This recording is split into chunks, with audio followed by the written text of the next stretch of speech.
Now, on this programme, we have been following the story of Park Lane Stables. Now, that's a riding centre for disabled, which was under threat of closure. They were facing eviction last year and had just days to raise £1 million. But thanks to a monumental effort from owner Natalie, they smashed their target and, yes, secured the future. Since then, Natalie's written a book about the stables. We're going to talk to her shortly. First, though, remind yourselves about this lovely story. The community has only 1 week left to raise £1 million. And they're desperate for any help. 350 disabled people are relying on us, so I absolutely have to do it for them. We all want the best for our children, but when you get someone like Dominic, just seeing that joy and that just that one activity can give him that nothing else can do, that's why it's so important. There are big smiles at the stables. What a difference 24 hours makes. All day the money just kept coming in, by phone, in person and online. This is so kind of you, I must say. They had just 7 days to raise the rest of the money. And unbelievably, by mid-morning, they'd done it. Natalie's with us now, smiling away. Hello. Morning. Hello, hello. Well, we've got to get this out of the way, haven't we? Because in your hand, and for anyone who rides horses, or anyone who doesn't, the smell of them is so comforting if you buy into that. So it's that sweet smell, that smell of hay, and it can bring a reassurance. And for you, this has been your life since you were a little girl. So in your hand, you have which horse? This is a bit of Marcus's mane. So okay. Marcus is one of the stalwarts of the stables who we adore, and I was a bit nervous to come, so I brought a little bit of Marcus with me. So. And you've done this before, because in the book, and we'll talk about the stables, but the origin of the stables is to help children specifically who perhaps have learning difficulties, socialising difficulties, difficult backgrounds. And at some point you were called to a child who was very, very ill. This was just before the pandemic. And the parents called you, they knew you, and this was a girl who had ridden with you and adored horses.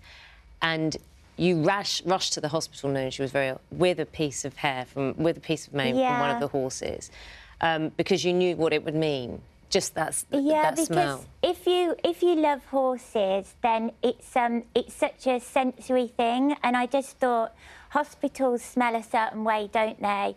And I thought if I could bring a bit of horse into that environment, and although she was very, very poorly, I hoped that it would evoke memories of when she'd had a much better time. So that was the thought process behind it. How's business at the stables? Booming. Is it now? Yeah. What's happened since our profile was raised is lots of people have found us that didn't know we were there before, and we've been able to help so many more people. Well, now, I don't know if we got some pictures we're showing people on the screens now. Yeah, that's Tell Marcus. us about. So who's this? Who's that's this? Marcus. Okay. And that lady was she's called Pamela. So she found us from us being on BBC, and she came all the way across London, and she's actually been riding Marcus, and she's over 90 years old. And what's Pamela's story? I mean, well, she used to ride as a girl. She's in her 90s now, and she saw us, and she just thought, I would love to get back on a horse, so we just made it happen for her. And she comes over whenever she can now, when she can get someone to bring her. You see firsthand, and I think we get, we're going through some of these pictures here.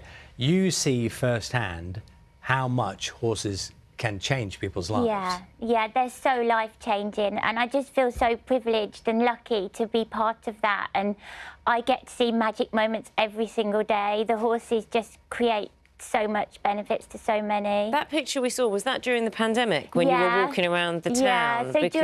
When the pandemic hit, my first thought was, what about the people that need us? Because for a lot of the people that come to the stables, we're all they've got. And so that pony there, he was called Annie's Whiz, and I was obviously too big to ride him, and during the pandemic we shouldn't have ridden anyway because it would have overloaded the NHS, so we had to lead him around. So we just came up with an idea that we would go and visit people, and it just evolved, and we called it Tiny Pony at Your Window, and we took messages to people that were isolated. Yeah, and it really brought a lot of smiles to people in a difficult time. Take us through. I mean, this journey, I hate that word, but this journey you've had since starting at the Park Lane, from Park Lane Stables to kind of, you know, fundraising, what on earth drives you? I don't know where I get my drive from, really. I think probably the way I was brought up, that I was just brought up to keep pushing forwards, and I had brought up with a good work ethic. My dad, I remember when I was a bit naughty and he put the paper in front of me at home and he said, you get a job or that's it. There was no other option. So I've always been driven that way.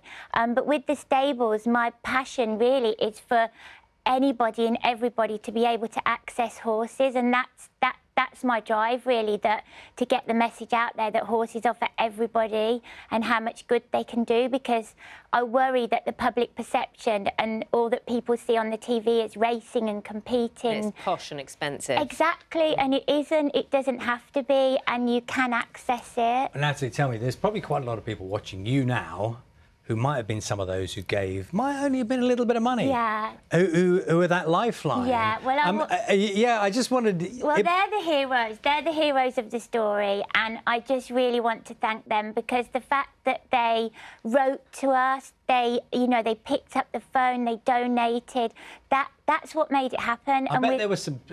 You must have had some very moving letters. Oh, absolutely. And people still write to me now, and I write back to every single person, because without them, we could not have done it. It wasn't amazing at the time, I think, when the publicity was starting. Weren't you just getting people driving from everywhere? Yeah. Just to the stables, just handing you £10 and £20 Yeah, notes, and what they people could coming afford. on trains from miles away who couldn't drive, and they just wanted to be part of it, and we're just so grateful to them, because, you know, they've made it happen, and because of them, that's why we're now able to help so many people every single day. So you're with us this morning, which is great. What time's the first kind of business in the stables this morning? What's the first ride time? Well, the girls would have fed them at 7, and then we have our first participant is at 9, and then this morning we've got 2 school groups that are coming, and then we have some adults at lunchtime, and it just carries on really all day, every day. Brilliant. It's lovely to see you here. Thank you. Lovely Thank to you meet for you in having me. person. Yeah, thank you. And you got through it. There you go.